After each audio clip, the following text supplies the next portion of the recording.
mantenimiento del termo, hágalo periódicamente como indica el manual. Ahora, si caes en pánico y querés 6, 7 años después empezar a purgarlo, lo primero que vas a encontrar es que la canilla de purga no abre.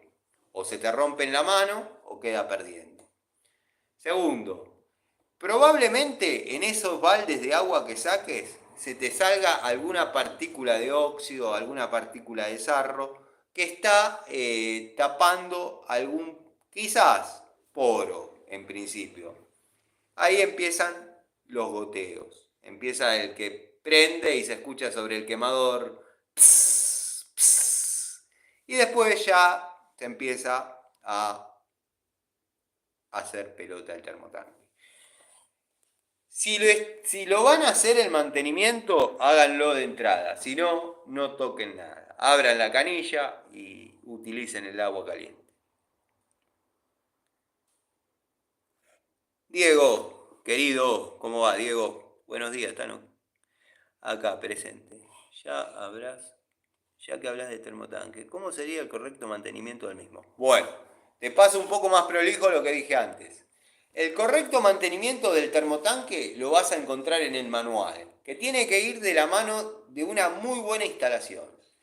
Muy buena instalación le llamo a, si tiene las rejillas de ventilación correspondientes, genial. Si no, se pueden prescindir.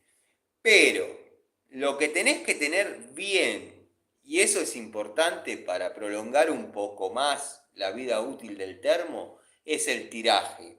Generalmente ponen los fuelles corrugados, les hace dar 700 vueltas y después lo hacen salir. Si ustedes tienen un caño en el techo, que obviamente obra de tiraje, y simplemente lo que tienen que hacer es poner el fuelle corrugado expandido y darle una pequeña inclinación. ¿Por qué? Porque el galvanizado les quedaría desfasado de lo que es la salida. Perfecto.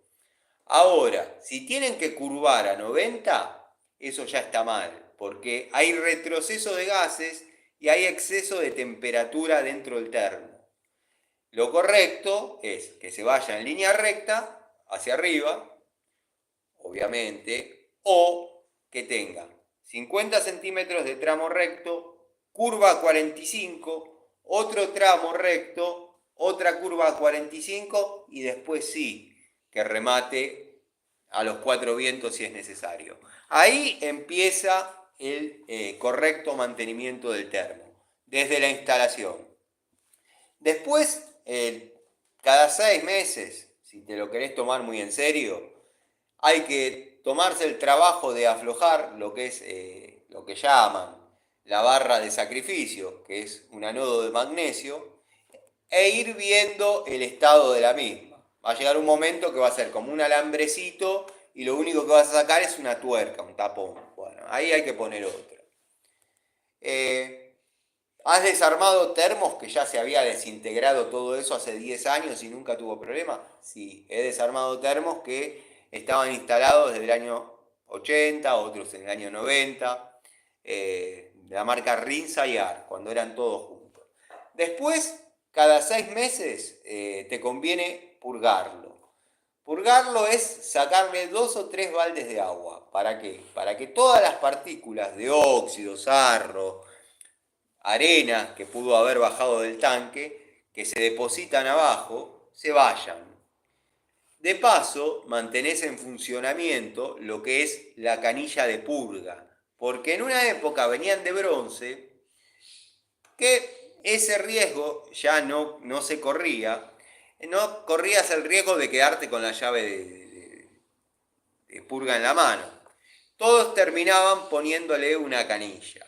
Terminábamos colocándole una canilla de 3/4. ¿Por qué? Porque la canilla de 3/4, pongámosle que valía 10 pesos, la válvula de purga, como se llamaba, valía 40. Al cliente no le calentaba, incluso decía, me queda para poner la manguera, para que vaya para la pileta. El correcto mantenimiento sería ese. Pero si lo vas a hacer, hacelo de entrada, del primer momento que lo instalaste. O sea, no te digo que te lo tomes como una religión, pero tenelo en cuenta al momento de